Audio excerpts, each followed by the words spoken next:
Picture this. It's 1363, somewhere in France, and the Rhine River has frozen solid for months. You're a peasant with only a thin wool cloak and a drafty wooden hut. The fireplace barely fights off the cold, and your children huddle together for warmth. Winter isn't just inconvenient, it's deadly. Tonight, we're stepping back into a medieval winter during the Little Ice Age, where survival wasn't guaranteed, and every decision mattered.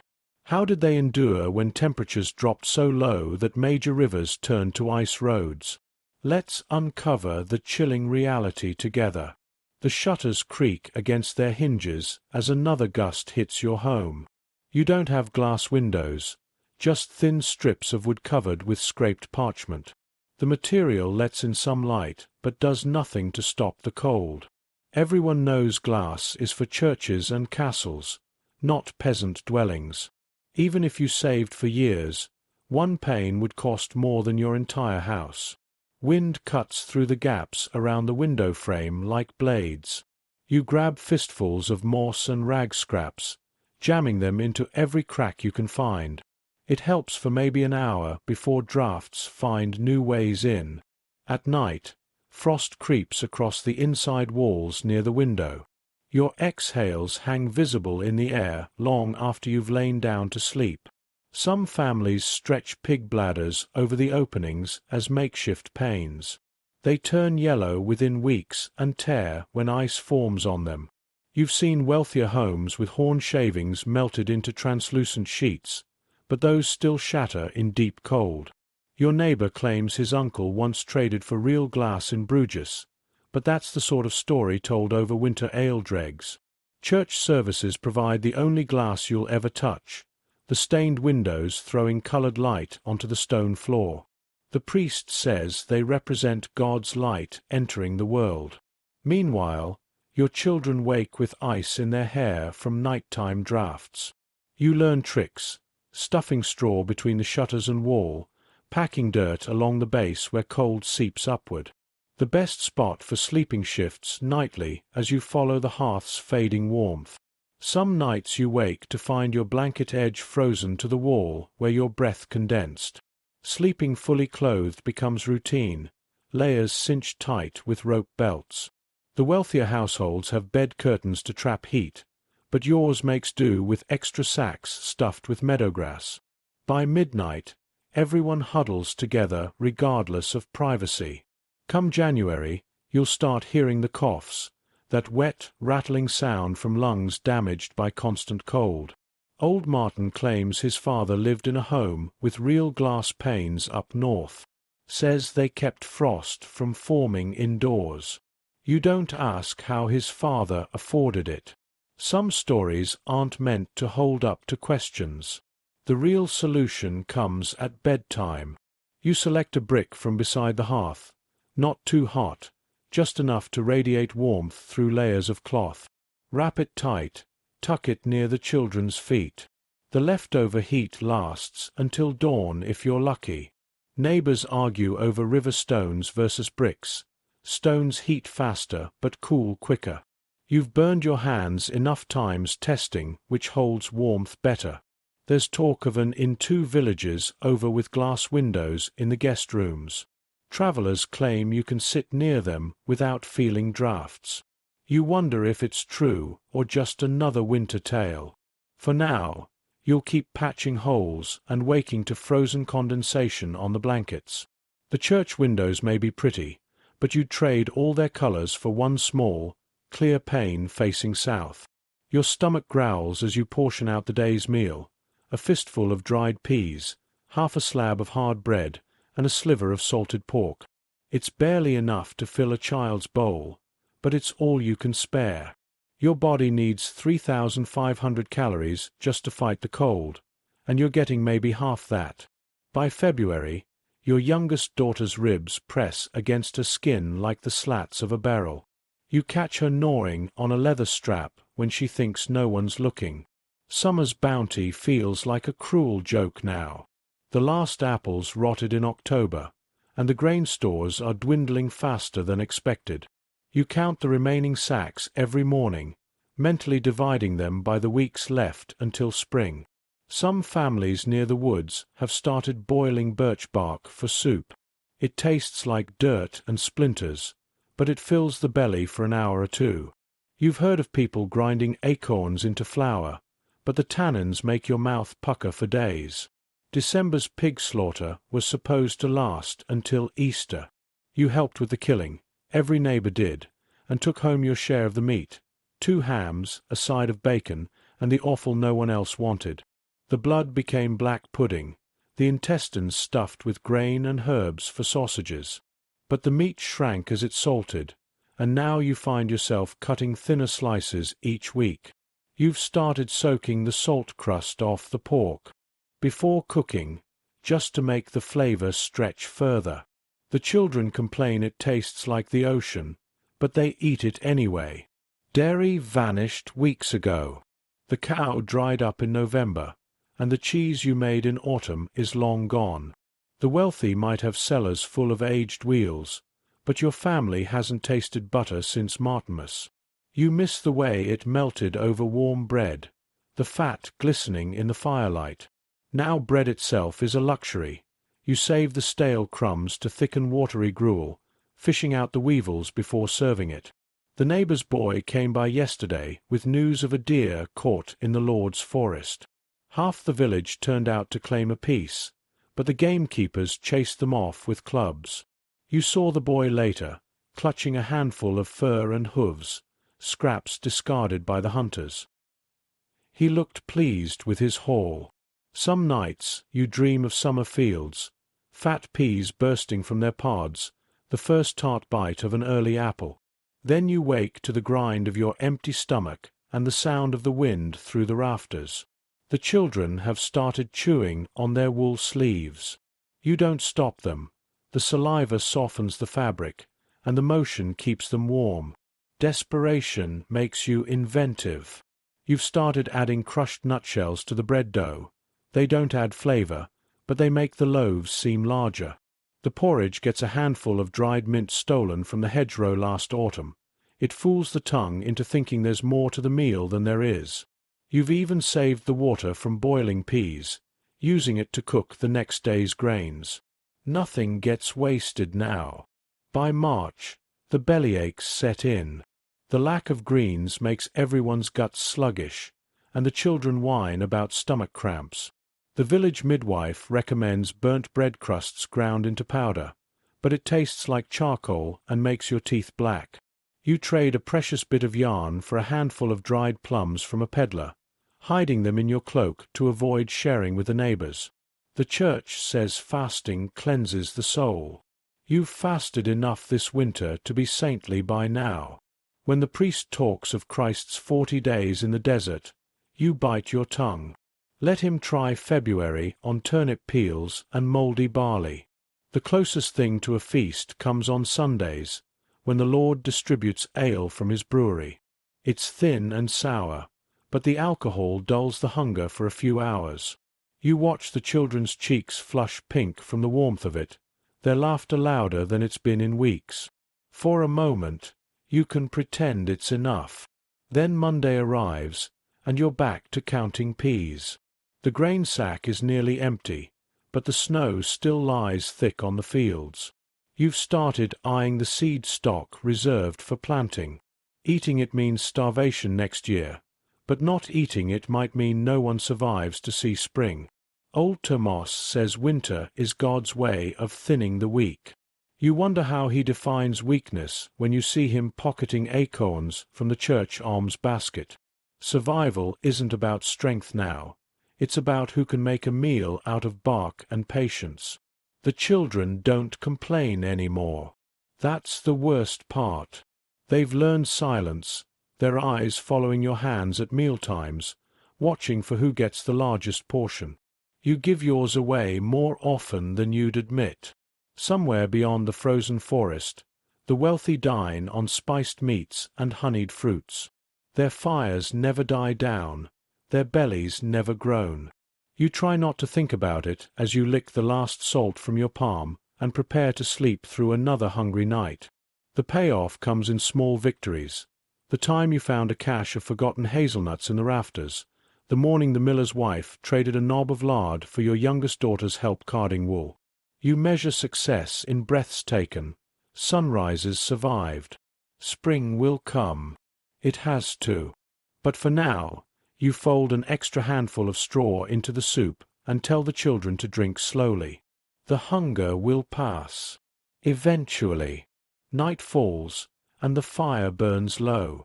The real work begins now, preparing the bed. Not for comfort, but survival. Your family shares one straw-stuffed mattress pushed near the hearth's fading warmth. The spot closest to the embers goes to the youngest tonight. You've learned the hard way. Body temperature drops dangerously by dawn without external heat. The brick comes out first. Select one from near the fire's edge, hot enough to radiate warmth, but not so scorching it'll burn through the rags. Stones heat faster, sure, but they lose heat by midnight. A good brick stays warm until morning if you wrap it right. 3 layers of cloth, an old sacking strip first, then your spare tunic, finally a scrap of wool blanket knotted tight. You tuck it near the children's feet, where frostbite claims toes first. Bedding protocol matters. Nightcaps aren't fashion. They stop deadly heat loss from your scalp. You wind scarves around necks, mittens on hands. Everyone sleeps fully. Clothed, even in woolen socks darned so many times they're more men's than original yarn. The wealthier families have featherbeds that trap warmth, but yours makes do with layered sacks stuffed with straw and whatever scraps you've scavenged. Some nights you wake to find the top blanket stiff with frozen breath. Sharing body heat isn't optional. The adults sleep on either end, children wedged between like cargo in a ship's hold. Your sister-in-law thinks it's indecent, but she hasn't lost a child to winter chill yet. You have. Positions rotate nightly. Whoever's turn it is to face the drafty wall gets an extra rag-stuffed shoe beneath their head as insulation. The rituals continue. Shake the bedding first. Last week you found a frozen mouse in the folds. Check the brick's wrappings for hot spots. Spread the family's cloaks over the top layer like a makeshift tent. The priest claims such closeness leads to sin. Let him try February nights alone in a frozen rectory. By midnight, the cold creeps in. The hearth's last embers glow dull red. You count breaths. 3 children, your spouse, the occasional whimper from the baby wrapped against your chest. The brick still radiates faint warmth near your daughter's feet. Good. Frostbite means inability to work, and that means starvation come spring. Dawn brings its own challenges. Stiff fingers struggle with morning chores. The brick sits cold and heavy at the foot of the bed. You'll reheat it tonight. The wealthy have servants to stoke their bedroom fires. Your fireplace serves for cooking, heating, and light, never quite managing any properly. Some tricks help. Rubbing goose fat on the children's cheeks prevents chapping. Sleeping with your back to the room's corners cuts wind exposure. You've sewn pockets into the bedding for small heated stones, one near the kidneys, another by the knees. The midwife says it prevents stiff joints. You mostly care that it stops the baby from crying all night. The cold reveals inequalities. Merchant-class homes might have wool hangings on their walls or waxed cloth over windows. The castle's great hall uses tapestries so thick they deaden sound. Your home has sacking strips that flutter in the wind. You know families who stuff wall cracks with mud and dung. It stinks come spring, but seals gaps better than moss. February is the cruelest month. By then, even the brick method falters. The stones cool too fast. The rags wear thin from constant heating. You catch yourself eyeing the church's lead roof tiles during services, fantasizing about their heat retention. The cold invades your dreams, visions of walking through endless snowfields without shoes. The wealthy employ bed warmers, copper pans filled with coals, passed between sheets before sleep. You tried it once with a cooking pot and nearly set the mattress aflame. Now you stick to bricks. Simple. Predictable. Just like the winter cough that creeps into every chest by March. Survival hinges on small things. The way you fold your cloak under your hips to pad against the straw poking through the mattress. The rhythm of family breathing that sinks by midnight, conserving warmth. The exact moment to pull the baby closer without waking her, stealing back some body heat. Neighbors brag about their methods. Old Tomas swears by onion poultices on the feet. Your aunt claims sleeping with a knife under the pillow cuts the cold. You stick to what works. Layers, shared breath, and that one reliable brick wrapped in rags. The church calls poverty a virtue. You call it a reason to wake up 5 times a night checking pulses. Spring comes eventually. The morning you wake without seeing your breath feels like a miracle. The brick stays cold by the hearth that night. A small victory. You'll need it again come next winter. For now, you melt the ice off the blankets and try to remember what it's like to sleep without mittens. A sharp crack jolts you awake before dawn. The thatched roof above you groans under the weight of 2 feet of snow, a sound like wooden ribs bending to breaking point. You're on your feet before fully conscious, grabbing the pole you keep by the bedside for exactly this moment. Peasant roofs aren't built for winters like this.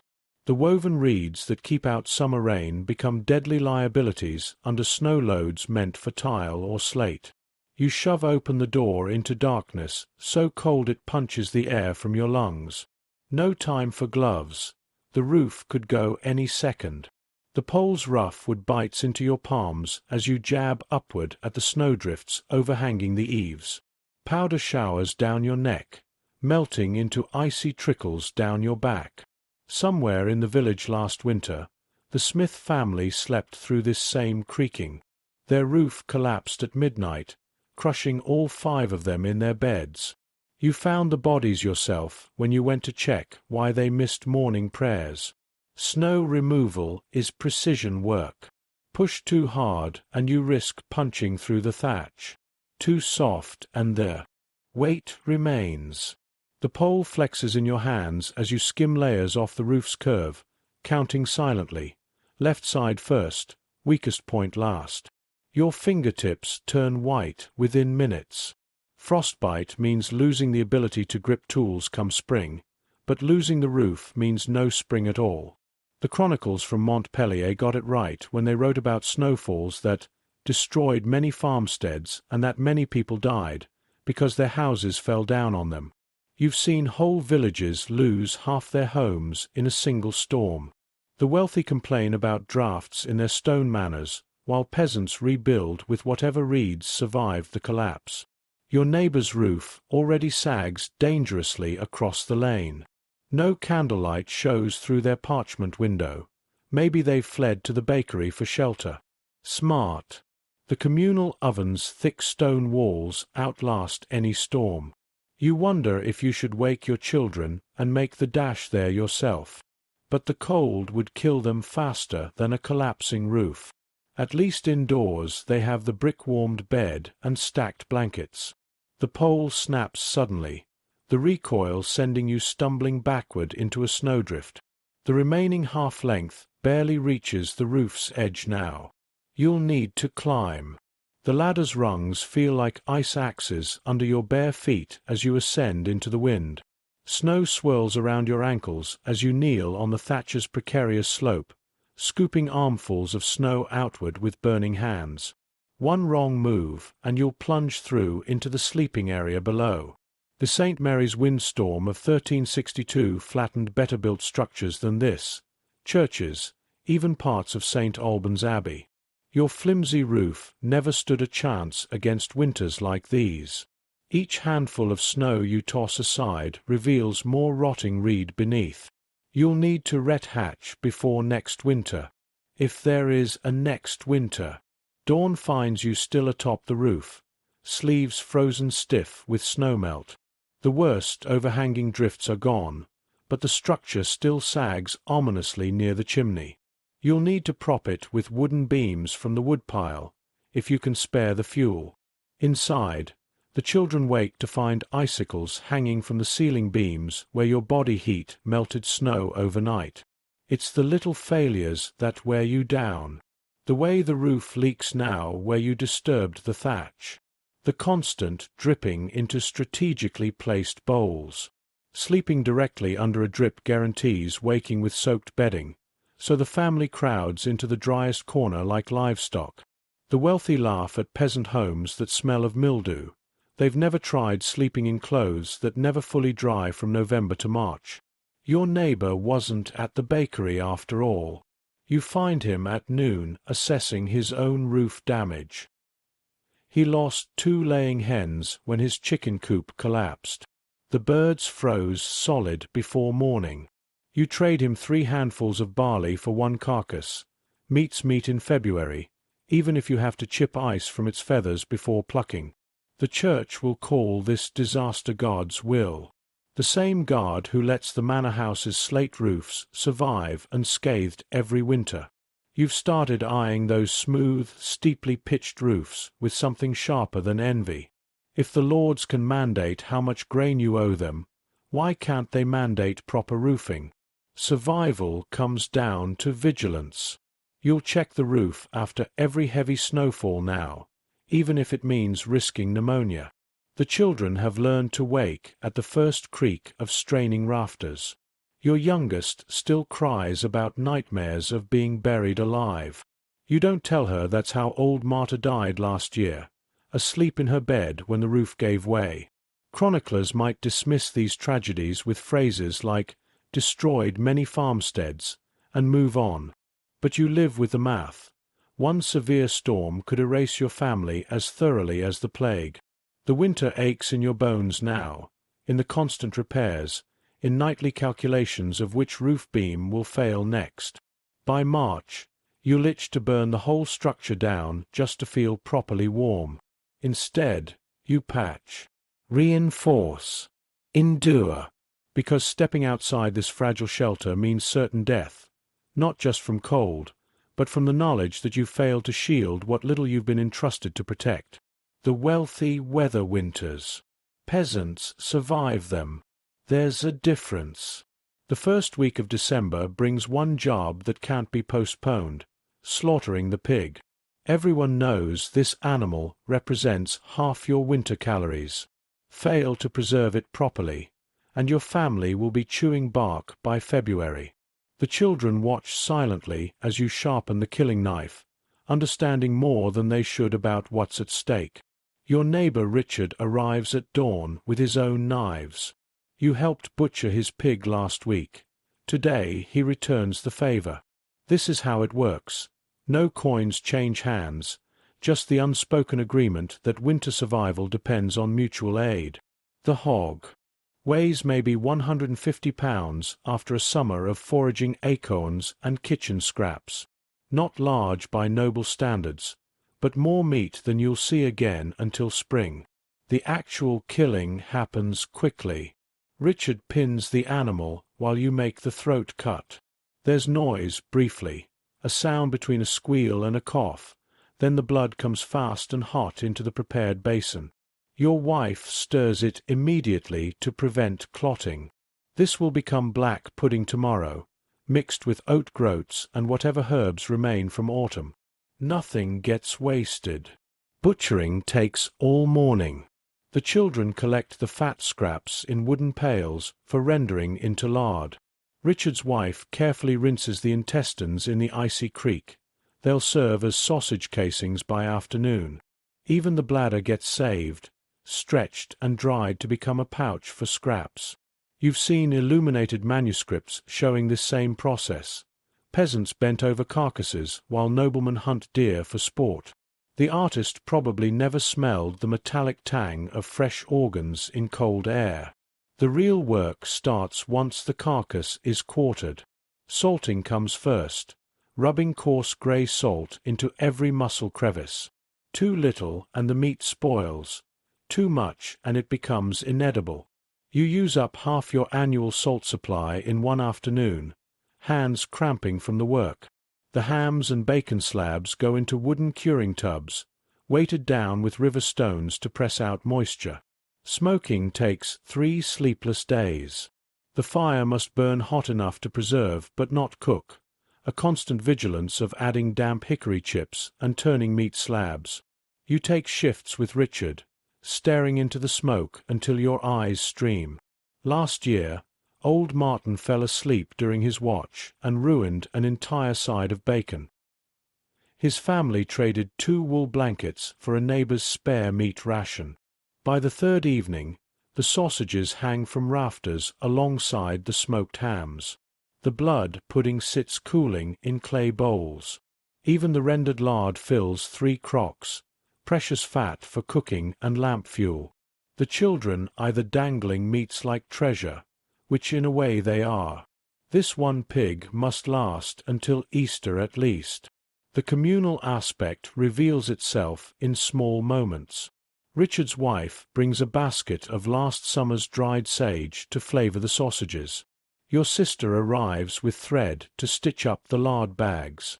Even the priest stops by, blessing the meat in exchange for a share of the black pudding. Unlike the manor lord's tithe, this exchange feels voluntary. Everyone understands the stakes. Failed preservation means hunger for all. Timing matters. December slaughtering lets the meat cure fully before spring thaws bring flies. It coincides with a natural cycle of pigs fattened on autumn mast, but not yet lean from winter foraging. Most crucially, it provides protein during the months when chickens stop laying and cows go dry. You've heard of fools slaughtering in November only to have their meat rot by Christmas. The rhythm of rural life doesn't forgive such mistakes. There's relief when the last sausage is hung. Not joy exactly. The work has been too grueling for that, but the quiet satisfaction of facing down winter with some defenses. The children lick salt from their fingers after handling the meat scraps. Your wife counts the hanging portions, calculating rations aloud. 6 hams, 12 pounds of bacon, 20 links of sausage, 4 bowls of pudding, 3 crocks of lard. Boiling the bones tonight will yield a broth to drink now and fat to skim for later. The hooves become gelatin when simmered. Even the tail will flavor a pot of beans come January. Nothing goes unused. The cat gets the scraps too rancid for humans, then curls up by the hearth, content for once. You know intellectually that wealthy households slaughter multiple animals, that their beef and venison supplement the pork. But staring at your own modest bounty, you feel something like pride. However briefly, your family has outwitted starvation. The church may call December the season of Christ's birth, but for peasants, it's the season of ensuring you'll live to see spring. The true brilliance of the system reveals itself weeks later, when the first real blizzards hit. While the manor lord's huntsmen struggle to find game in frozen woods, your smoked ham yields thin but life-sustaining slices. The black pudding fried in lard becomes a feast compared to neighbor's bark soup. And when Richard's younger son falls ill in February, the payment for the healer comes in sausage links from your shared labor. March hunger will still come. The last mouldy bits of pork will taste of salt and desperation by then.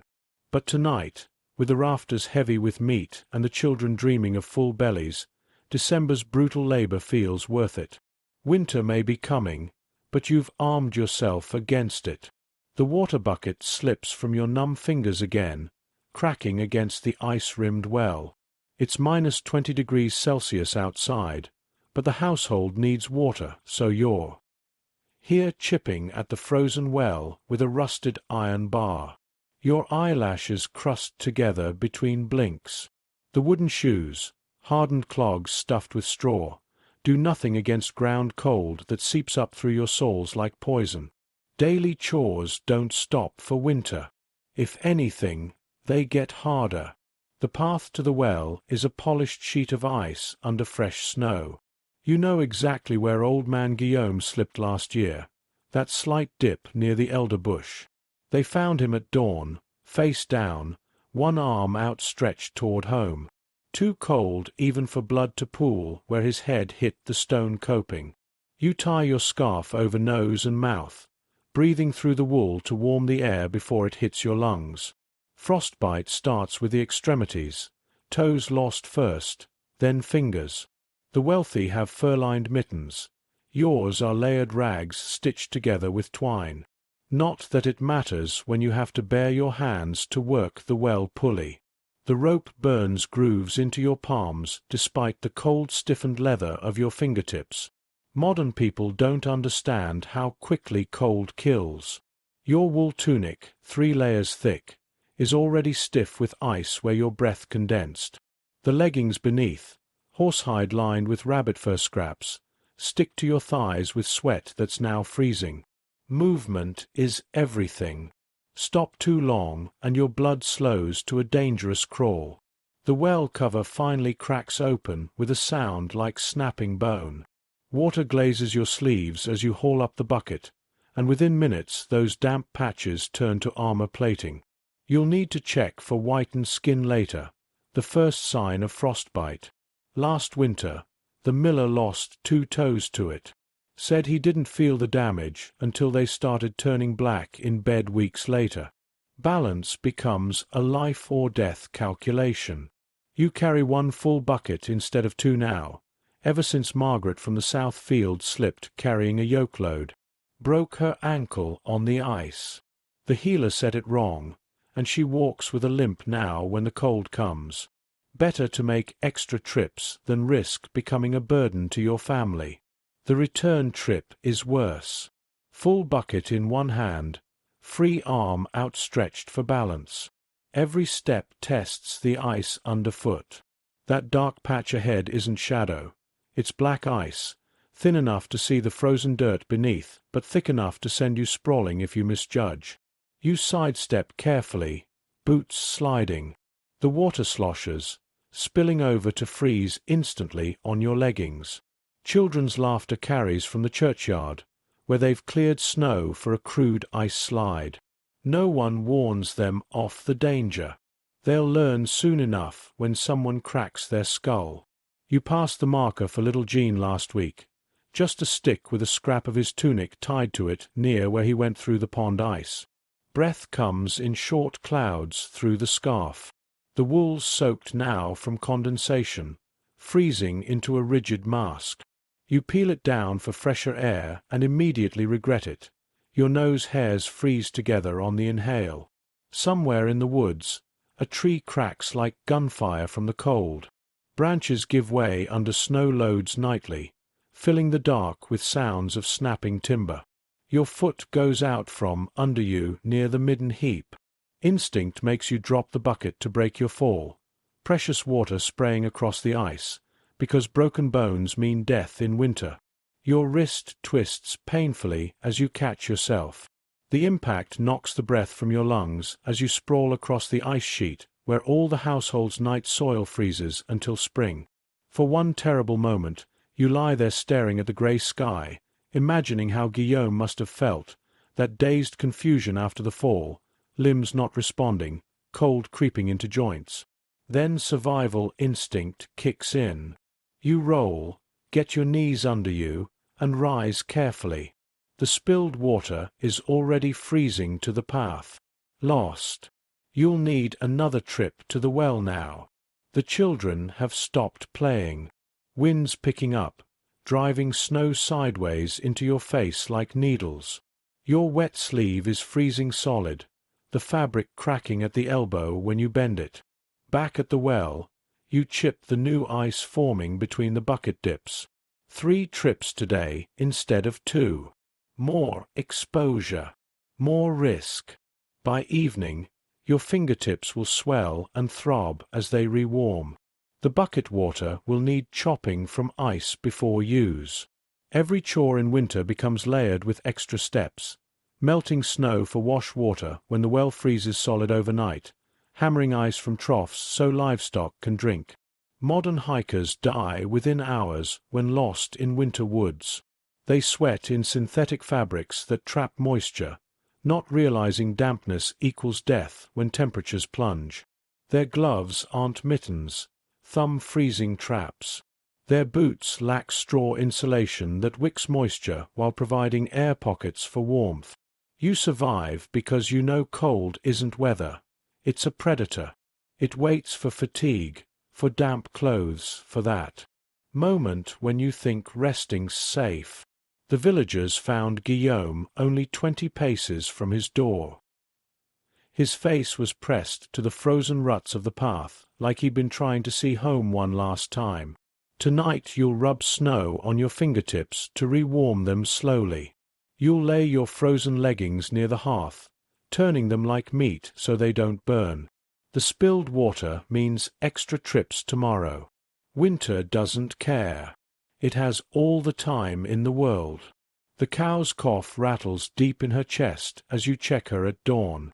Frost clings to her eyelashes like tiny glass beads, and her breath comes in shallow puffs. This animal represents half your family's wealth. Her milk, her calves, her eventual meat if times get desperate. The barn offers little more shelter than a windbreak, its gaps stuffed with whatever straw you could spare. You've seen frost form on the chickens' combs by mid-morning, their feet frozen to perches if you don't break the ice daily. Bringing livestock inside isn't a choice. It's survival math. The cow takes up half the main room at night, her heat helping warm the children, her waste adding to the already overwhelming stench. The risk of disease climbs with every shared breath between species, but leaving her outside means finding her stiff-legged by morning. You've patched the worst wall gaps with dung and straw. It stinks when thawed, but seals better than moss. Chickens fare worst in the cold. They stop laying by December, their body heat diverted to survival. Some mornings you find them frozen solid on their roosts, feet locked around the pole in death. The children cry over their favorite hen until you remind them that at least there'll be meat in the pot tonight. Feathers don't pluck easily from frozen skin. You dunk the carcasses in what passes for warm water to loosen them.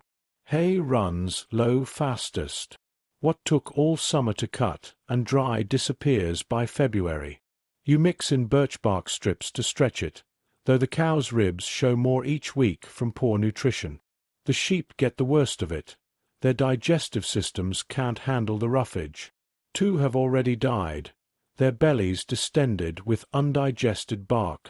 You skin them carefully, the wool's too valuable to waste, but the meat tastes bitter from whatever killed them. Water presents its own problems. The trough freezes solid between milkings. You carry buckets from the well, spilling half as your numb hands lose grip on the icy rope. The cow's muzzle gets frostburned from licking ice. Sometimes you melt snow in the hearth, but fuel's too precious to waste on anything but cooking and basic warmth. The animal's thirst drives them to lick urine from the frozen ground, a sure path to sickness, but there's no stopping it. Milk production drops to a trickle by midwinter. What little comes out freezes in the pail before you can get it inside. You thaw it painfully over the fire, losing precious fat to the process. The children miss fresh cheese, but the cow's barely sustaining herself, let alone producing excess. Last year you tried bloodletting her, an old trick to stimulate milk flow, but she nearly died from the weakness. The pig's easier in some ways. Fat and stubborn, it roots through snow for acorns you missed in autumn. But even it suffers. Frostbite claims the tips of its ears first, leaving them blackened and curled. You rub goose grease on the wounds, knowing full well the animal will rub it off against the first post it finds. At least pigs don't need milking. Disease spreads fast in close quarters. The cow's cough worries you. If it's lung rot, she could infect the family. But separating her means certain death from exposure.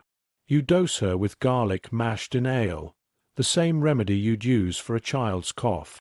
It stains the milk, but the alternative is watching her waste away. Wealthier households have stone barns with proper drainage. Their animals get hay from last year's surplus, stored dry in raised lofts. You've heard of lords who stable their horses on fresh straw daily, burning the used bedding for warmth. Your straw gets reused until it disintegrates, the ammonia stink of old urine sharp enough to make your eyes water. By March, the surviving livestock are walking skeletons. The cow's hip bones jut like shelf brackets, her milk reduced to a thin blue liquid. The chickens peck listlessly at frozen dirt, too weak to flee when the children chase them. You've started saving the pig slops to feed the remaining sheep. Better one animal survives strong than all starve equally. The first thaw brings its own dangers. Snowmelt turns the barnyard to a cesspool of half-frozen muck. Animals standing in it develop hoof rot. Those drinking from puddles get flux. You lost 3 goats last spring to what the healer called green stomach, probably some mold in the thawed-out feed. Survival comes down to brutal choices. The cow lives because she gives milk. The pig lives because it's your next winter's meat. The sheep, they're expendable once. Their wool's been sheared. You find yourself eyeing the weakest ones come February, calculating how much meat their thin frames might yield versus how much feed they'll consume before spring grass returns. Modern farmers don't grasp the fragility of medieval livestock. Their animals have insulated barns, balanced feed, veterinary care. Your animals live or die by your constant attention, breaking ice from water troughs, rubbing circulation into frozen limbs, choosing which creatures get the last handfuls of grain. That cough in the cow's chest? It's not just sickness. It's the sound of your family's future growing weaker by the day. The church says animals have no souls. Maybe that's why God allows them to suffer so. You've seen sheep die with their bellies full of undigested bark, their eyes rolling in pain. Watched cows collapse from milk fever, their legs kicking at phantom predators. Found chickens frozen mid-step, their tiny claws clutching at nothing. When the cow finally calves in April, the effort nearly kills them both. The calf's too weak to stand at first. You rub it with straw until its blood moves properly. The milk comes back slowly, thin at first but strengthening daily. The children dance at the return of fresh cheese, their bellies round for the first time in months. You don't celebrate. There's next winter to think about. The hay won't cut itself, and the barn roof needs ret hatching before the rains come. But for now, the animals live. And where there's life, there's at least the hope of survival. The cough starts small, just a dry hack after supper. But within days, your youngest develops that terrible wet rattle deep in his chest, the kind that doesn't stop even when he's exhausted. You recognize it immediately. Last winter, this same sound carried off 3 children in your village before 12th night. The problem isn't just illness, it's the very air you breathe. Indoor fires burn day and night, filling your home with a constant haze. There's no chimney, just a hole in the roof that lets some smoke escape while the rest lingers at head height. Your child's lungs have been breathing this poison since birth. It's why the elderly develop that permanent stoop by 40, always bending below the worst of the smoke. Respiratory infections kill more children than anything except hunger. The cold and damp make it worse.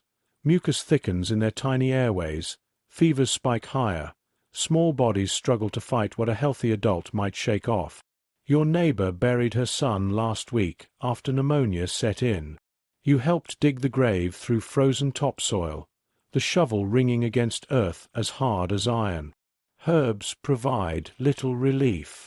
You hang bags of dried thyme near the bed, rub goose grease mixed with mustard seed on his chest. The village healer suggests placing cut onions by the pillow to draw out the bad humors, but the only result is the stink of onions mixing with wood smoke. Modern doctors would call it bronchiolitis or pneumonia, but here it's just the winter cough, something to endure if possible, die from if not. The rhythm of illness follows the cold. Nights are worst. The child wakes gasping, his lips faintly blue in the ember light. You prop him upright against your shoulder, feeling each labored breath shudder through his small frame. The damp cold penetrates everything. Blankets stay clammy, phlegm thickens instead of loosening. Your wife brews horehound tea sweetened with the last honeycomb, but he coughs most of it back up. Treatment resembles torture. Some swear by bleeding the patient, others by cupping, placing heated glasses on the back to pull out infection. You've seen the blisters these methods leave. More practical folk suggest steam inhalation, holding the child over a pot of boiling water with a blanket over their head. It helps briefly, until the next coughing fit starts. The wealthy have better options. Their stone houses hold heat without constant smoke. Their children sleep in separate rooms instead of breathing each other's germs. A lord's son might get a physician with exotic spices from the east, pepper to thin the blood, ginger to warm the lungs. Your family makes do with what grows in the hedgerows. By the third week, the cough changes pitch, less barking, more of a deep, liquid gurgle. The fever breaks and returns sporadically. The child stops eating, his ribs pressing sharply against parchment-thin skin. You catch yourself listening at night not just for his cough, but for the silence that might mean he's stopped breathing altogether. The church offers cold comfort. Priests call illness God's test, but you've noticed their own children rarely die young. When you bring your son to be blessed, the holy water font has frozen solid. The priest simply makes the sign of the cross in the air above his head. The scent of incense can't cover the reek of wet wool and sickness clinging to your clothes. Recovery comes slowly, if at all. This time, against odds, your child survives. His cough lingers into spring, leaving him winded after minor exertion. Next winter it will return, stronger, deeper, harder to shake. You've seen grown men crippled by winter lung, their chests permanently concave from years of smoke damage and untreated infections. Death tolls from the period tell part of the story. Whole families wiped out by agues and fevers that modern medicine could cure with antibiotics. But records don't capture the daily reality. Mothers counting respirations like minutes left to live, the particular dread of hearing that first cough after Martimas, knowing it might be the one that never fully fades.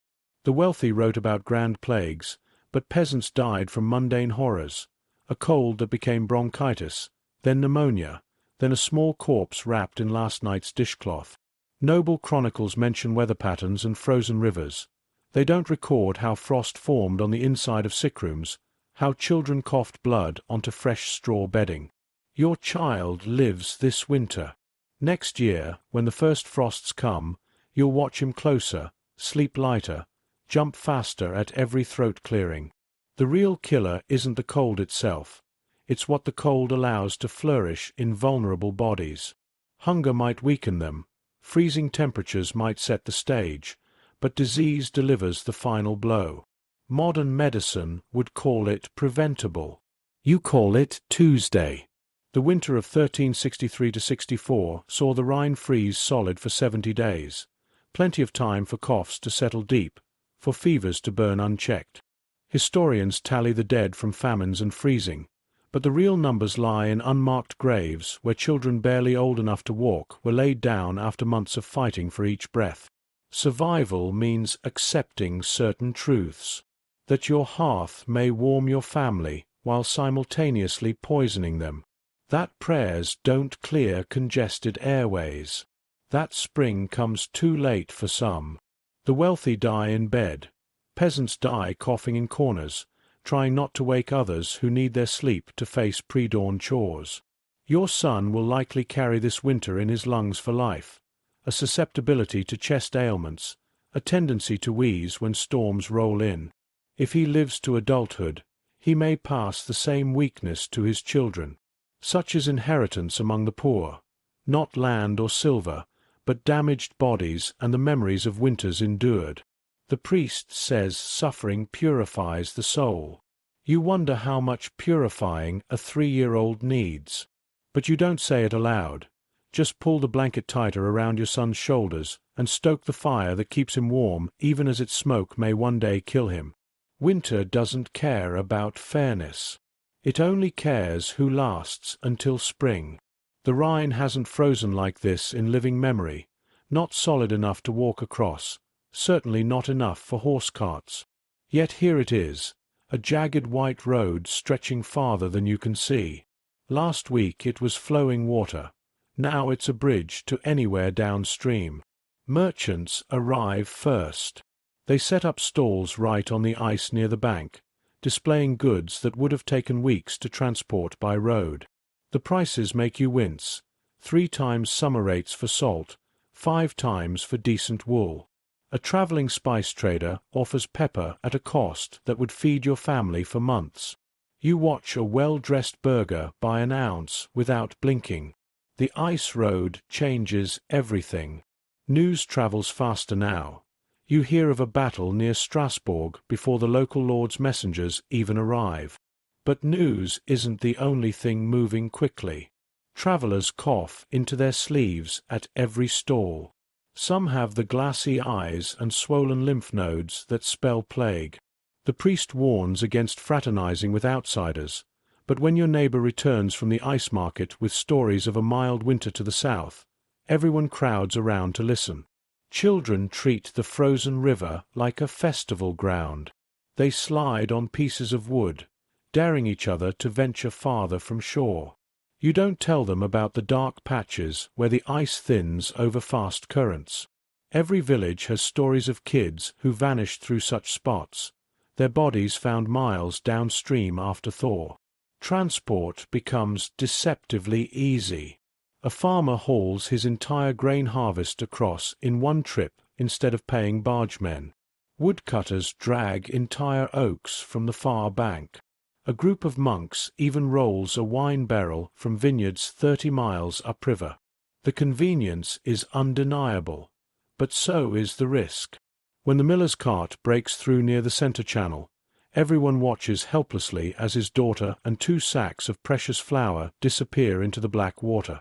Temporary taverns spring up along the banks.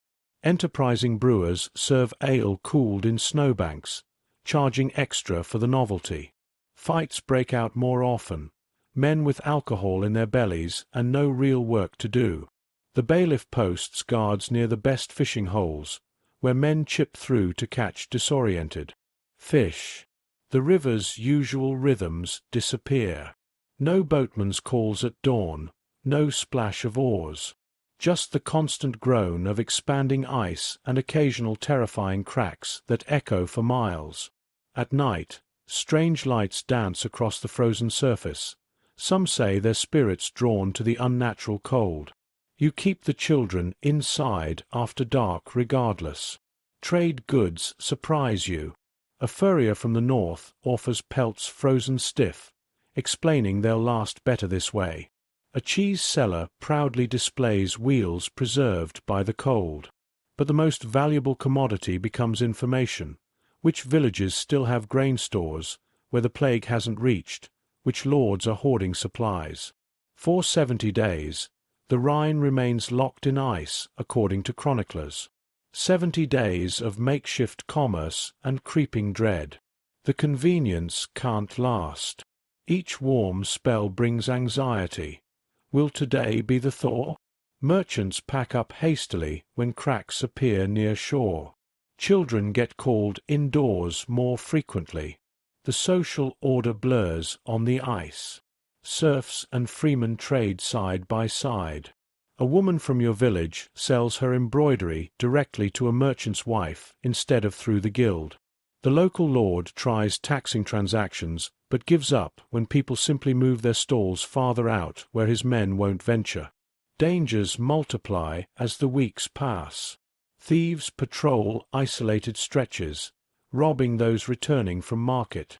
Wolves grow bold, crossing the ice to raid sheepfolds. A group of players performs morality plays on the frozen surface until a section collapses during the climax of Death and the Sinner, providing an unscripted moral about hubris. You trade carefully, a few eggs for salt, some wool for fish hooks.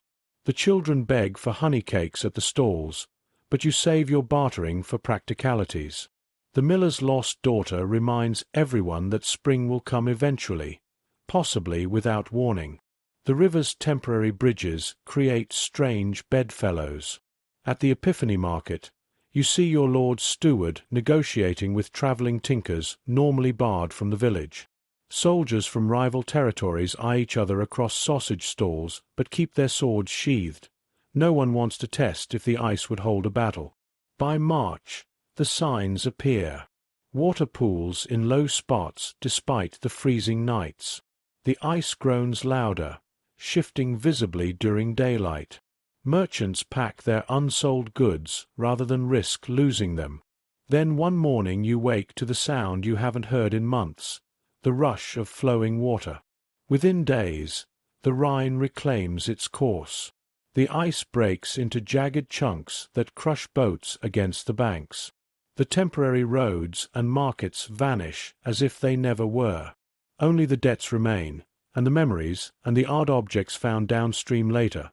A single wooden shoe frozen into the riverbank, a trader's scales rusting on a rock, a child's mitten caught high in a tree where floodwaters tossed it. The winter of 1363–64 doesn't just kill through cold or hunger. It kills through false security, through the illusion that nature's rules have changed. Families who relied on frozen supply lines starve when thaw isolates them.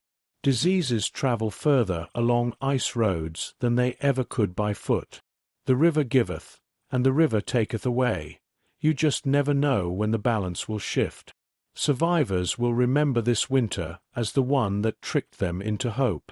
The next time the river starts to freeze, fewer people venture out. The ice might hold, might not. Better to stay cautious, stay home, stay alive. The Rhine has reminded everyone who's really in charge. It's March, and your skin itches constantly. You haven't had a proper wash since before Advent, just quick swipes with a damp cloth when the stench becomes unbearable. The cold makes bathing impossible.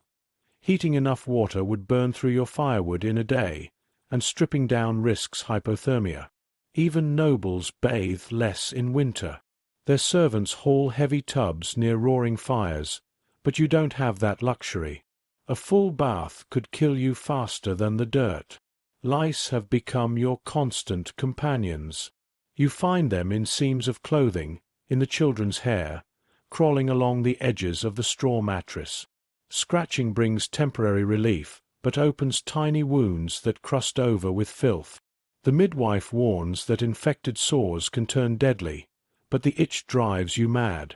You've tried rubbing lard mixed with herbs into your scalp. It barely slows the pests. The wealthy might have fine-toothed combs to pluck them out, but yours is an old one missing half its teeth. Your cleaning routine consists of quick, shuddering wipe-downs with a rag dipped in last night's washing-up water. Face, armpits, groin, the essentials. The rag leaves grey streaks on your skin. You've seen wealthier women use rosewater on linen squares to freshen themselves. Your cloth smells of old broth and wood smoke.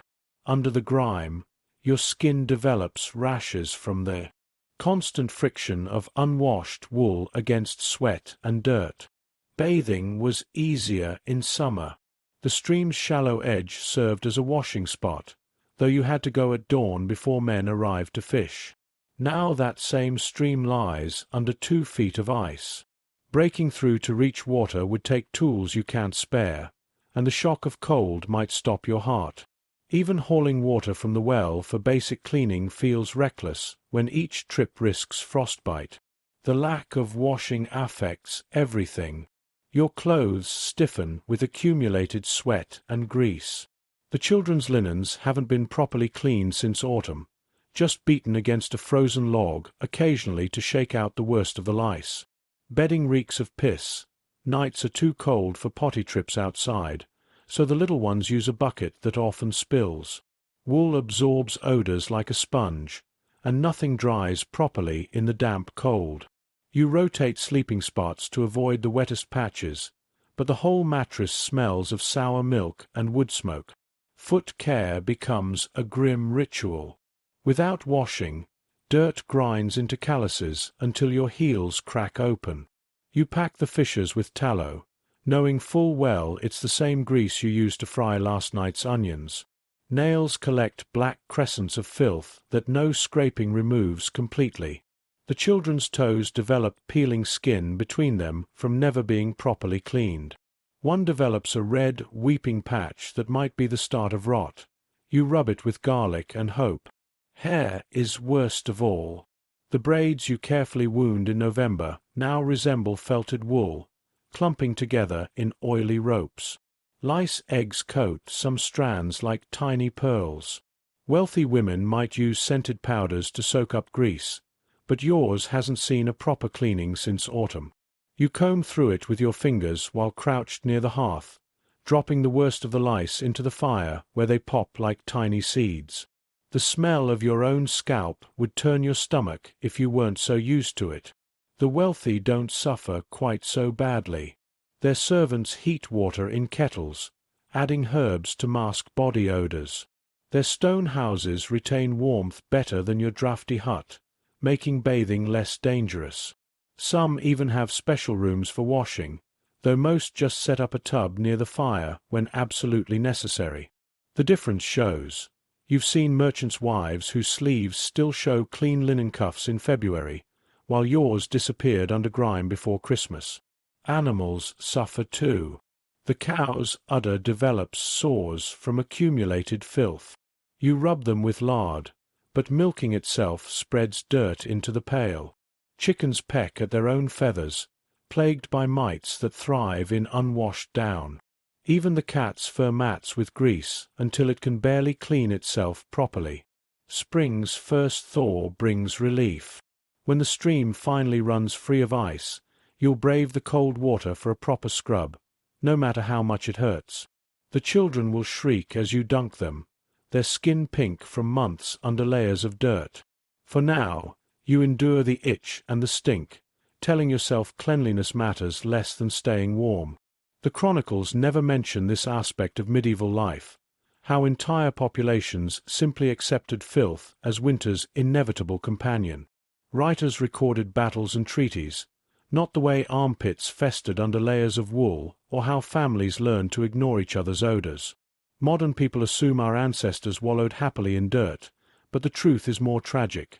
They knew they stank, knew it was unhealthy, but had no choice but to endure it until spring. You dream sometimes of the Roman baths your grandfather described, great heated rooms where even commoners could wash properly. Those ruins still stand a day's walk away, their lead pipes long since stolen, their hypocausts filled with debris.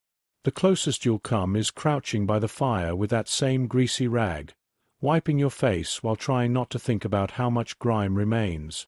By April, the village will reek like a midden heap as everyone finally washes properly. The priest will lecture about cleanliness being next to godliness, ignoring how his own robes only stayed fresh because his housekeeper could afford to launder them. You'll scrub until your skin burns, peeling away months of accumulated filth.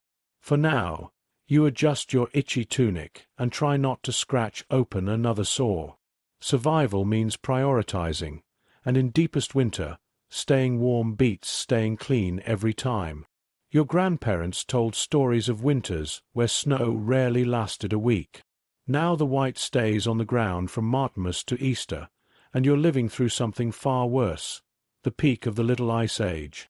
This isn't just a bad winter. It's the kind of cold that rewrites history.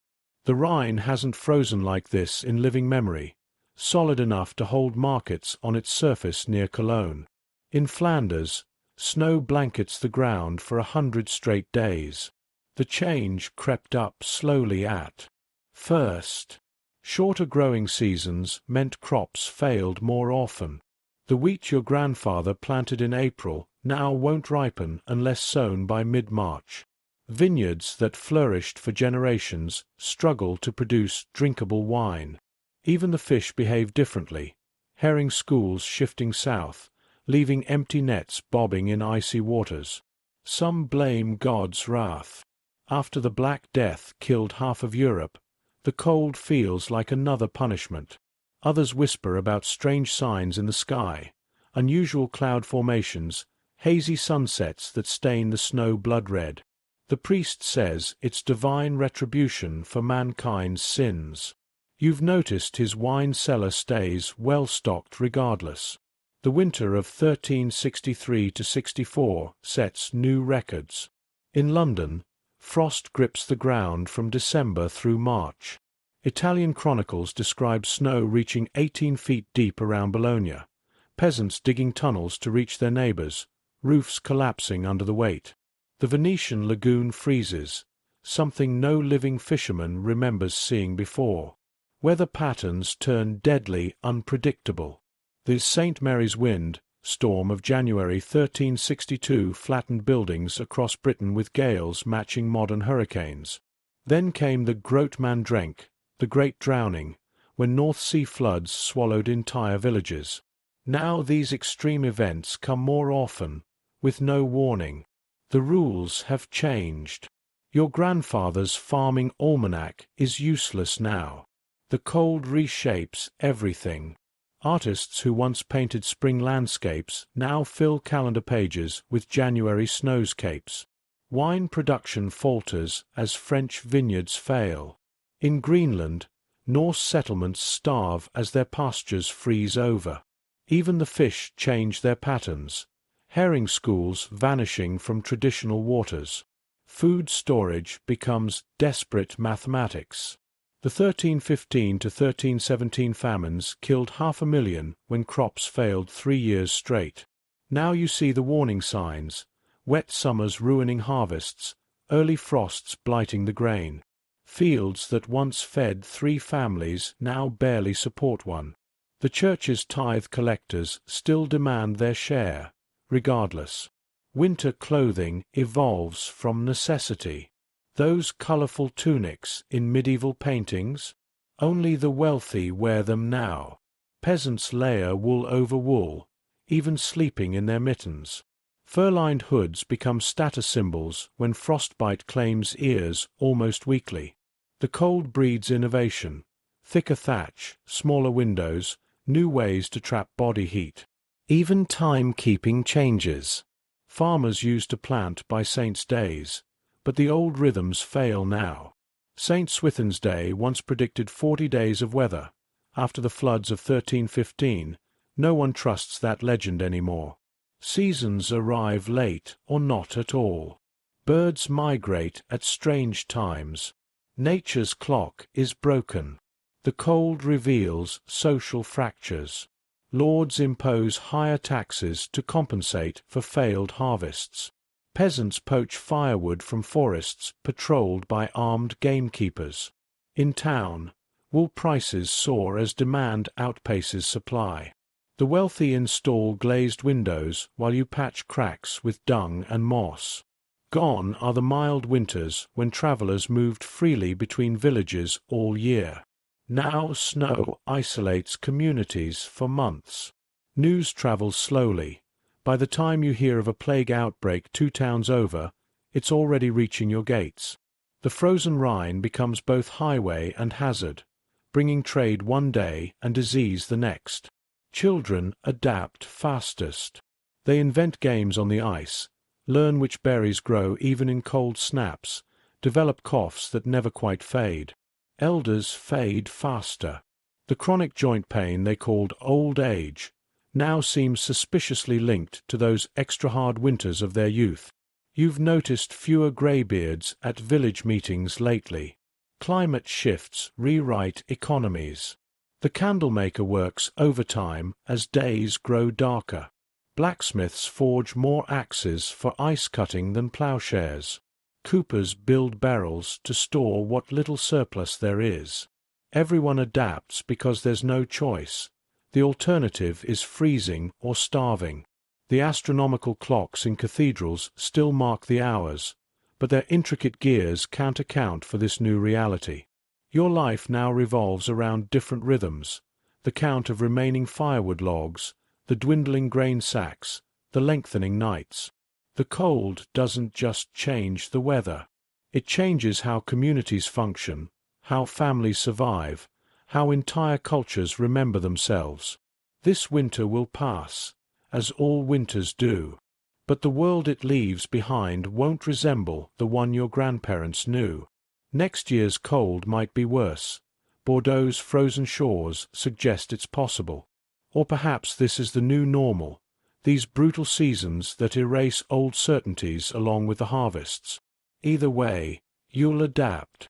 You must. The alternative doesn't bear thinking about. That scratchy wool tunic scraping your neck isn't just uncomfortable. It's why you're still alive. The coarse homespun cloth woven from your sheep's summer shearing traps heat better than modern materials. Might guess. You wear 3 layers of it, a linen shift against your skin, a thick wool tunic, and an outer cloak fastened tight with leather ties. The itch drives you mad some days, but you'd rather itch than freeze to death before noon. Furs exist, just not for you. The Lord's family wears squirrel-lined hoods and marten-trimmed gloves. You've seen merchants' wives sporting lambs, wool so soft it resembles clouds. Your winter outfit consists of whatever wool scraps you could piece together, rough-spun yarn full of twigs and burrs the children picked out last autumn. English sumptuary laws actually forbid peasants from wearing most furs anyway, reserving finer pelts for nobility. The law technically allows rabbit and fox for craftsmen, but when did you last have time to trap rabbits? Staying dry becomes a constant battle. Wool keeps you warm until it gets wet, whether from sweat or snowmelt, and then it becomes a death trap. You move deliberately when working outdoors, avoiding exertion that might make you sweat. If your layers do get damp, you'll spend the evening draped over the hearth like another piece of laundry, praying everything dries by morning. The children aren't allowed to play too roughly in snow. Soaked clothes could kill them before you could weave replacements. Mittens take priority over everything else. You can survive frostbitten toes, but frozen fingers mean starvation. Hands that can't grip an axe mean no firewood. Hands that can't mend nets mean no fish. Your mittens are thick felted wool with a slit for pulling back the fingers when you need dexterity.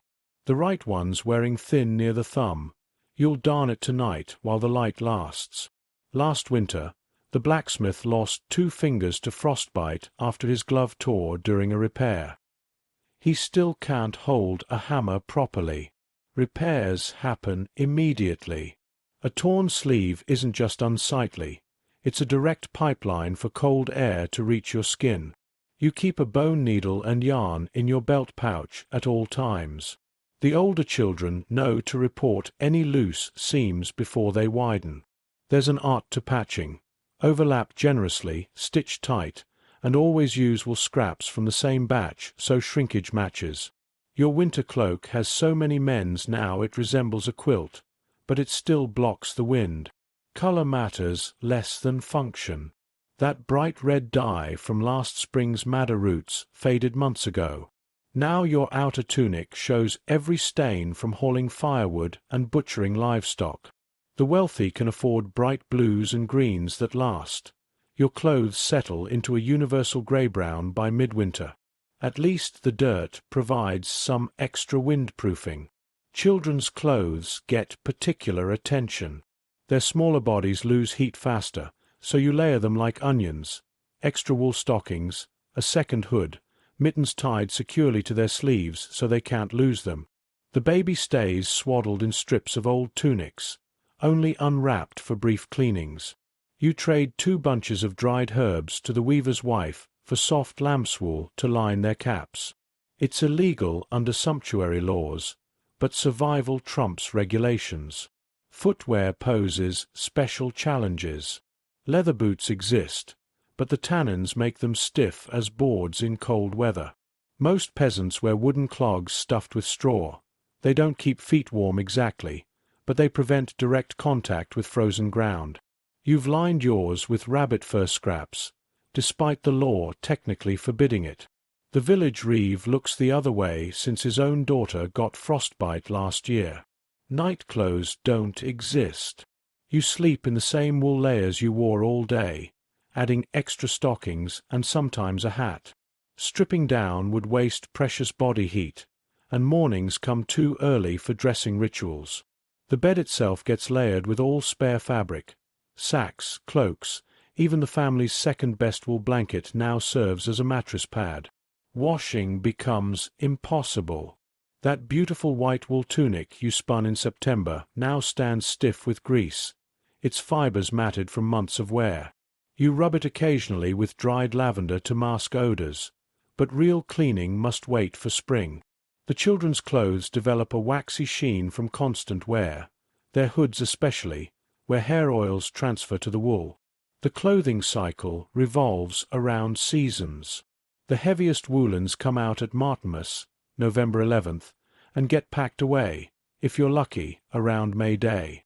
In between, items get mended, brushed, and stored with moth-repelling herbs. Some pieces pass through generations. Your great-uncle's winter cloak still gets used, though it's more patches than original fabric now. Clothing directly impacts your workload too. Heavy wool restricts movement, making chores like chopping wood or threshing grain more exhausting. But the alternative, lighter clothing, means freezing during endless winter tasks like hauling water or tending livestock. You've developed a stoop from constantly hunching against the cold, your shoulders permanently rounded forward under the weight of multiple layers. Fashion doesn't exist at your social level. Every stitch serves a purpose. Reinforced elbows for woodcutting, extra-long tunics for sitting on cold floors, hoods deep enough to shield eyes from wind-driven snow. When the traveling tailor offered to add decorative stitching to your new cloak last autumn, you laughed. Fancy embroidery won't stop February's gales from finding gaps in your defenses. The wealthy underestimate wool's effectiveness. Their fur-lined cloaks and silk-lined gloves look impressive, but you've seen how they shiver when forced to step outside without attendants. Your scratchy, stained, repeatedly mended layers may lack elegance, but they've kept generations alive through winters that killed better-dressed fools. When the wind howls through the rafters tonight, you'll pull that coarse wool hood tighter and thank the sheep that grew it. Survival rarely comes wrapped in velvet. The church offers the only stone walls for miles, but stepping inside on Sunday morning isn't the relief you hoped for. The air smells of damp wool and candle wax, marginally warmer than your hut, but still cold enough to see your breath. Frost patterns decorate the windows where lead holds the glass in place. Beautiful, but a reminder that even holy spaces can't escape winter. The priest's voice echoes as he speaks of suffering bringing one closer to God. His breath forms little clouds with each word. You shift your numb feet on the stone floor, trying not to stare at the frozen holy water font. Someone's chipped a hole in the ice so worshippers can still cross themselves, but the slush looks more like a puddle than anything blessed.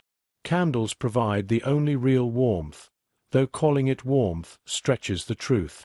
You count 30 burning near the altar, more than usual, likely because the Lord donated extra wax to keep his family's pew comfortable. The rest of you huddle near the walls where drafts creep through cracks in the mortar. A child sneezes repeatedly near the baptismal font, the sound bouncing off the vaulted ceiling.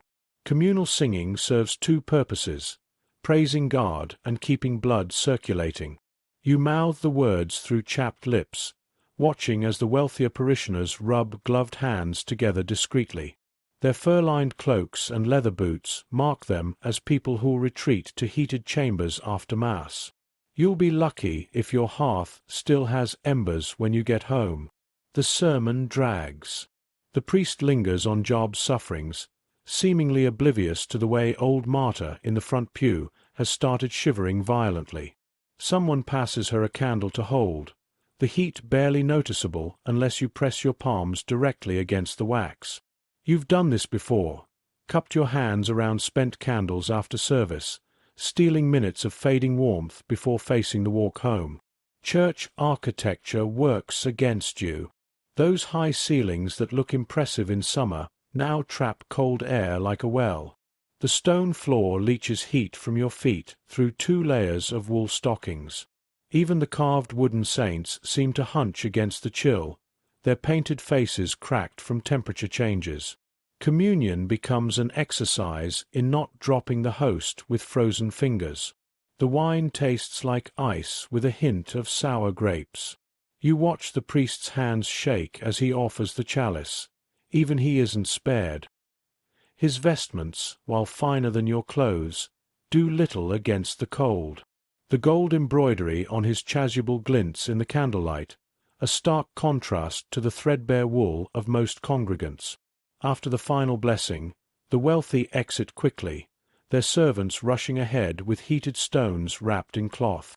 You linger near the altar rail, pretending to pray while actually positioning yourself near the still warm candle stands. The children cluster around a brazier that once held coals, now cold, but they swear they feel residual heat. Desperate measures emerge in holy spaces. You've seen men stuff their boots with pages torn from hymnals. Poor insulation, but better than nothing. Women tuck their hands into each other's sleeves when the priest isn't looking. Last winter, someone smuggled in a hot brick wrapped in burlap, passing it along the pews like a forbidden sacrament. The church's cold reveals uncomfortable truths. That the widow Agnes gets the draftiest corner near the door, while the miller's family claims a spot by the one stained glass window that catches afternoon sun. That the Lord's donations buy him a velvet cushion to kneel on while your knees press against freezing stone. That even here, in God's house, warmth is a commodity doled out according to status. You time your exit carefully, late enough to absorb candle heat, early enough to avoid the priest's disapproving look. Outside, the cold hits like a slap. The walk home feels longer than the walk to church, your body having lost what little warmth it gained. The children whine about frozen toes. You remind them of the Smith family, who stopped attending services last winter and were found dead in their beds by Epiphany. Next Sunday will be the same. You'll chip ice from your shoes before entering, nod to neighbors whose faces are half hidden by scarves, and count the candles to estimate how long you can linger afterward. The church may not provide physical comfort, but it offers something rarer in winter, proof that others share your suffering. The wealthy will never understand this. Their private chapels have braziers and tapestries. Their priests deliver abbreviated services so they can return to roaring fires. For you, enduring the church's cold has become its own kind of devotion, a weekly testament to faith in a season that tests it relentlessly. By Lent, the holy water font will thaw. The priest will stop wearing 3 layers of wool under his vestments. Someone will open the south window during sermons, letting in weak sunlight. But for now, you take what warmth you can get, from candles, from huddled bodies, from the faint hope that enduring this winter might mean something in the next life, if not this one. The walk home feels longer when you're cold. You count steps to distract yourself, remembering how the baker's boy lost 2 toes to frostbite on this same path last year. The children trail behind you, their Sunday shoes already soaked through from snow. At least the church gave you one thing, proof you're not suffering alone. That has to count for something, even if it doesn't stop your teeth from chattering. Winter spares no one, not even the holy. The priest will return to his marginally warmer rectory, you to your drafty hut. Both of you will sleep fully clothed tonight, dreaming of spring while the church's stone walls grow cold again, waiting for next Sunday's brief, inadequate warmth. Winter changes the economy of your household as completely as it freezes the fields. The plough sits idle in the barn while the spinning wheel moves constantly. Your hands develop new calluses from twisting wool instead of gripping a scythe.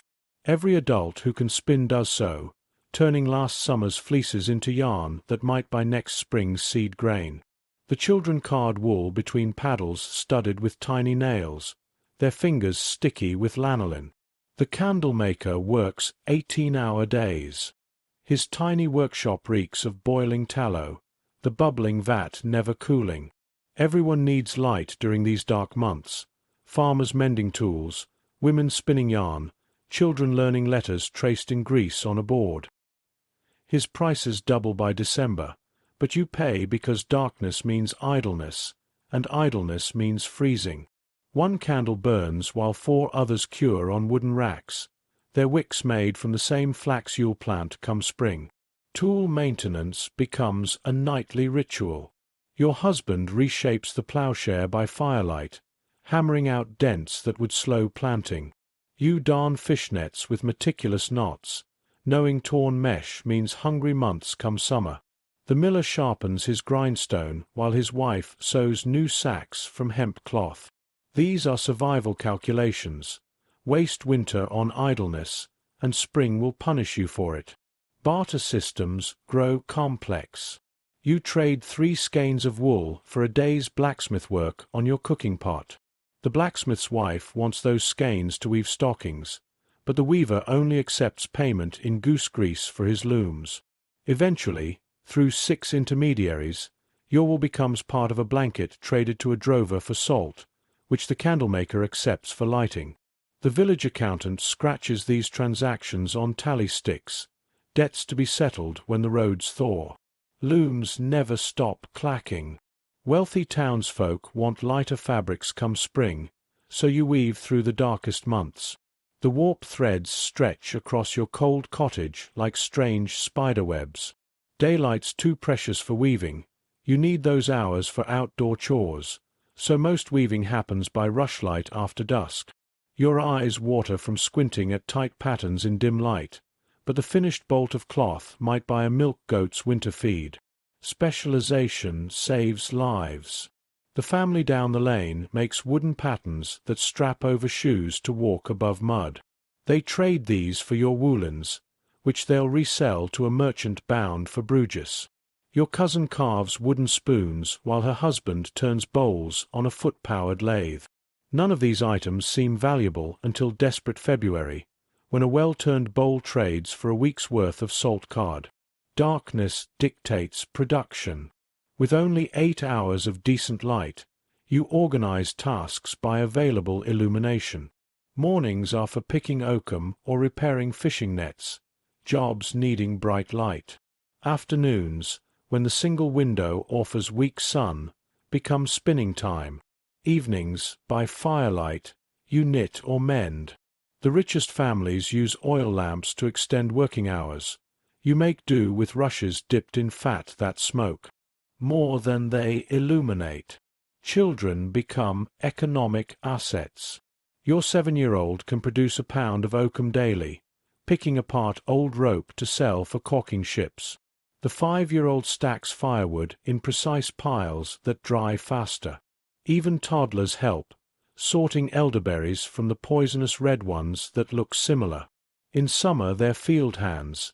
In winter they're factory workers before factories exist. Repurposing borders on obsession. That worn-out sack becomes child's mittens. The sheep's leg bones turn into needles. You trade rabbit skins not for meat but for the bladders. Stretched and dried, they'll serve as window coverings next winter. When the blacksmith's apprentice offers to sharpen tools for old candle stubs, you haggle until he takes half what you'd planned to offer. The hidden economy reflects stark priorities. You'll trade a beautifully carved spoon for salt before bread, because salt preserves meat that prevents starvation. A spare wool cloak fetches less than a sack of nails, because nails mean repaired tools that bring spring planting. The candlemaker's wife barters with honey instead of coins. Beeswax makes better candles, and she needs all the tallow for paying customers. Time becomes currency. The midwife accepts yarn as payment, but demands twice as much in December when birthing risks run highest. The miller grinds your grain immediately if you'll spin wool while waiting. You trade 2 days of weaving instruction for your daughter to learn basic letters from the priest's housekeeper, knowledge that might help her keep household accounts someday. Quality varies wildly. Some winters you produce wool so fine merchants pay silver for it.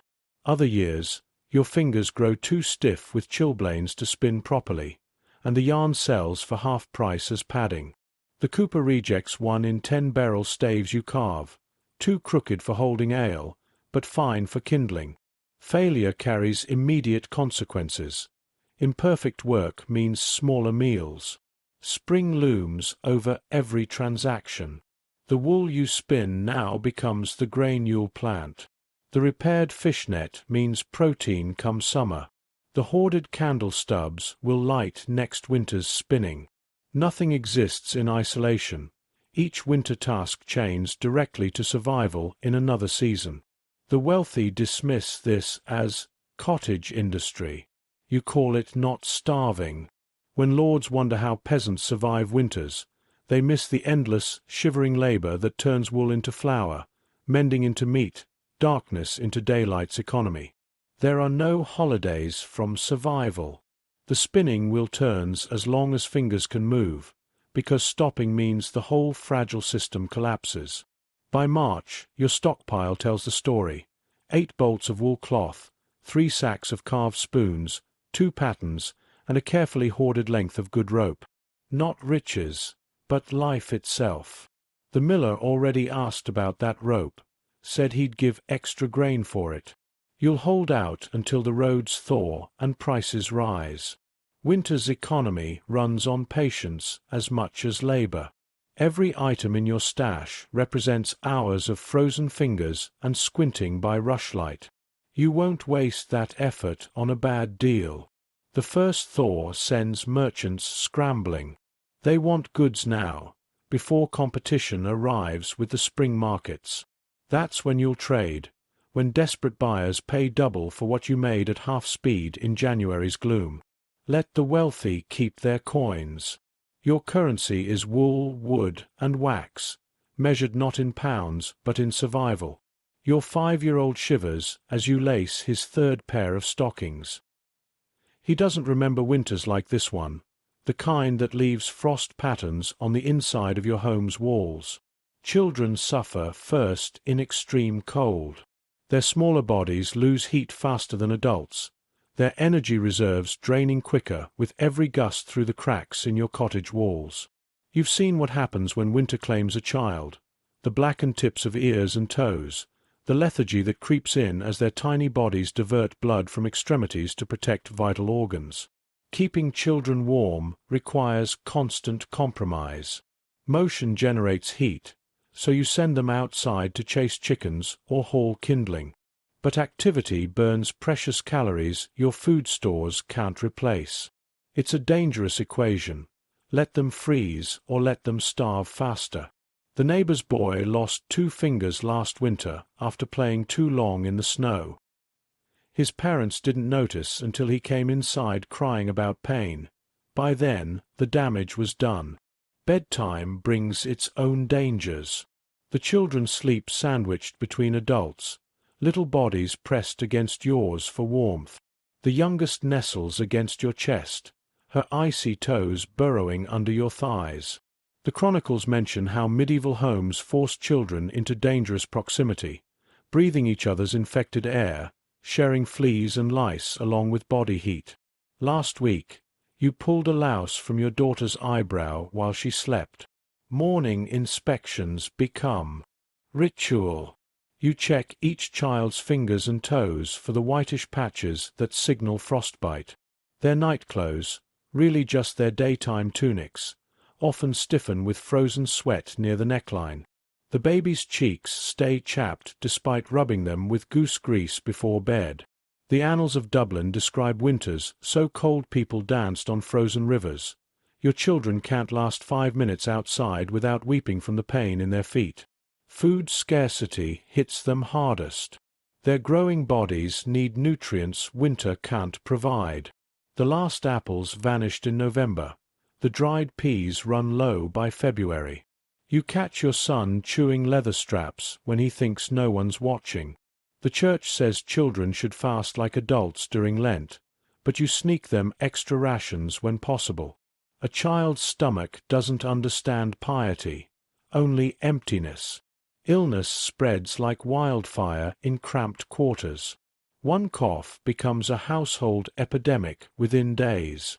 Smoke from the hearth damages developing lungs, making every cold potentially deadly.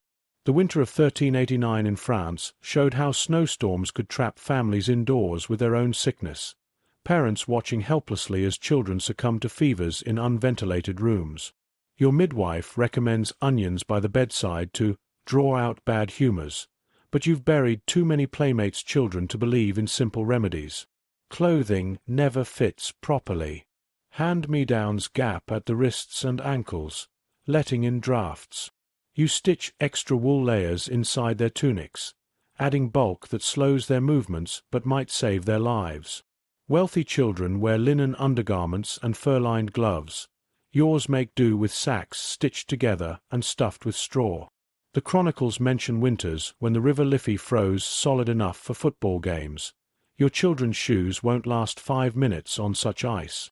Education happens in stolen moments.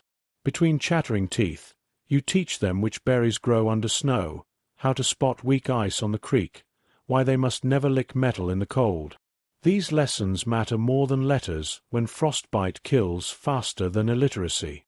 The priest complains they don't know their prayers well enough. You care more that they remember to wiggle their toes constantly when outdoors. Play adapts to survival. They invent games that involve constant motion, tag around the hearth, wrestling under blankets. Their laughter sounds different in winter, sharper, as if they sense the season's malice. You allow the noise despite headaches, because silent children often mean sick children. The neighbor's kids play with a frozen pig's bladder like a ball until it splits from the cold. Parenting becomes a series of grim calculations. Do you risk letting them nap near the fire where sparks might ignite their clothes? Should you sacrifice your own portion at meals so they grow stronger? How many layers will keep them warm without restricting circulation? The chronicles don't record these daily dilemmas. Only the body counts when winters were especially cruel. Church offers no sanctuary. The stone floors steal heat from their small bodies faster than yours. You notice how wealthy families bring foot warmers, metal boxes filled with coals, while your children stand on frozen toes. The priest speaks of Job's suffering, but Job never had to choose which child got the warmest spot by the brazier.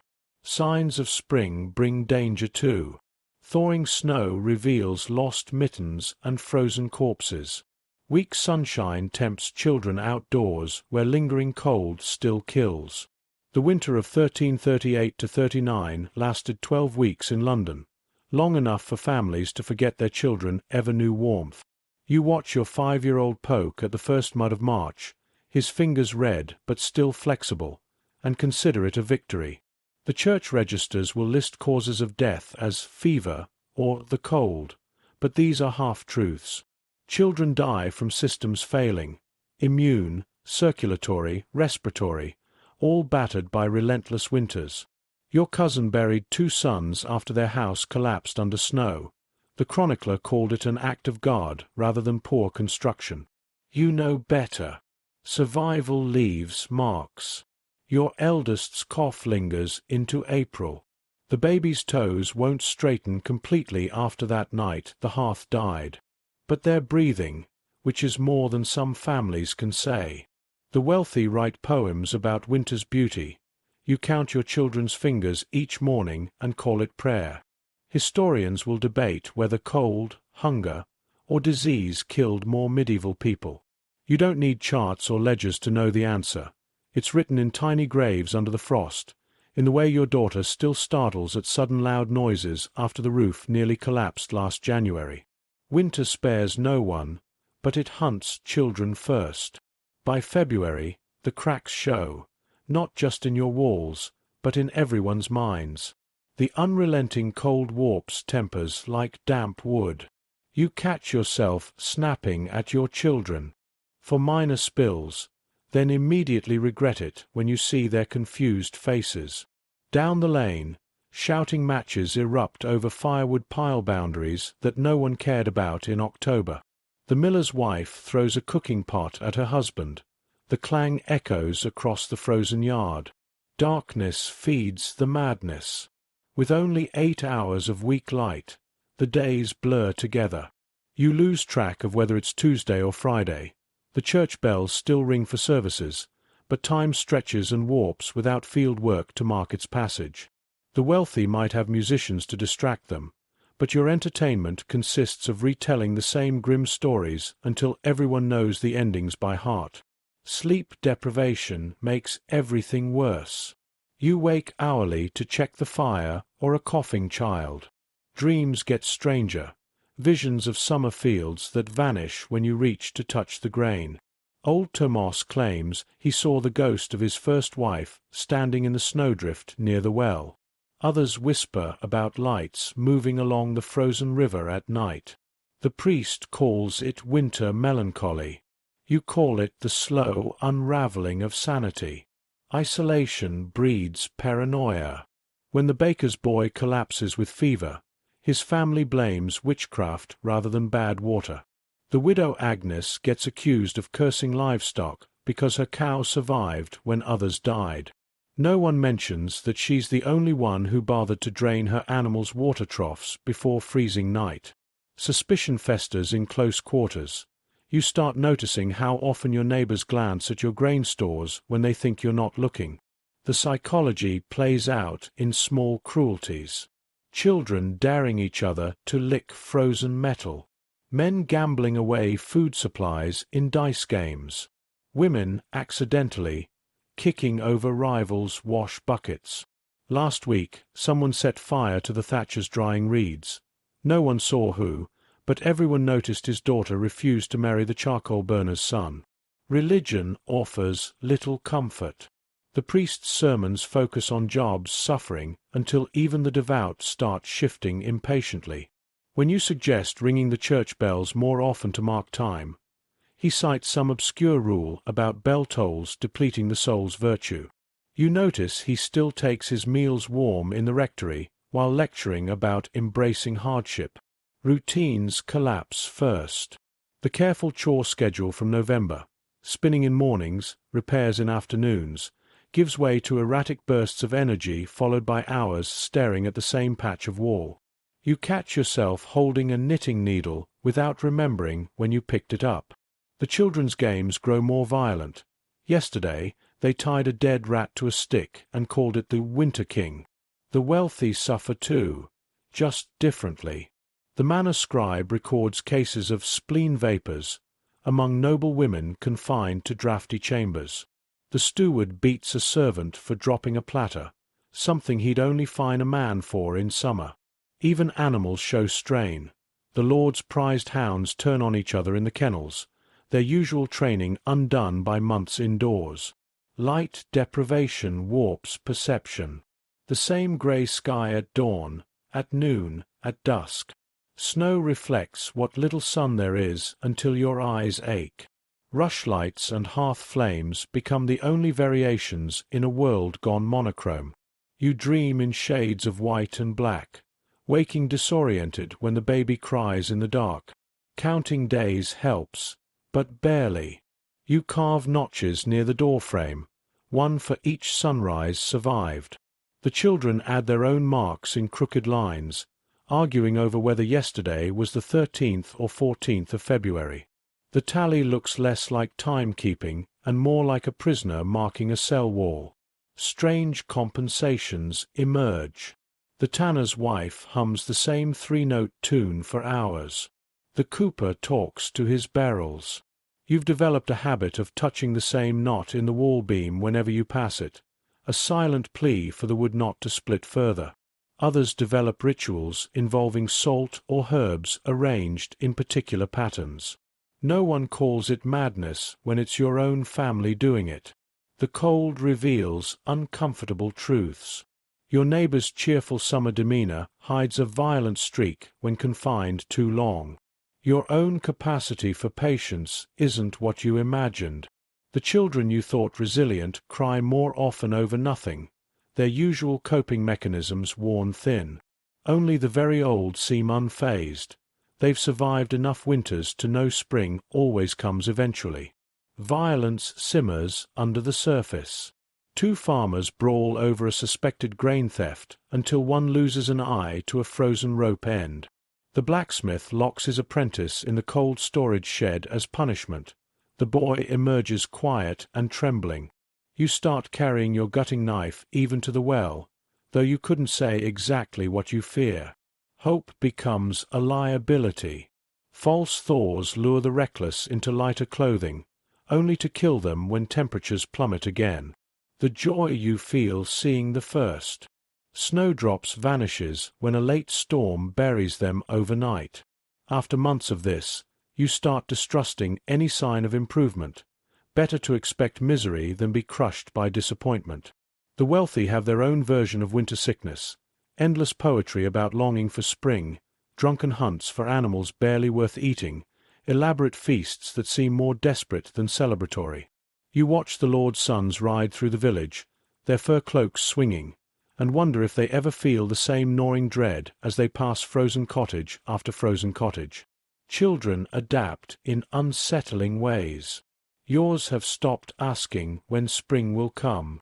They ration their complaints like seasoned soldiers, hoarding grievances for when they'll do the most good.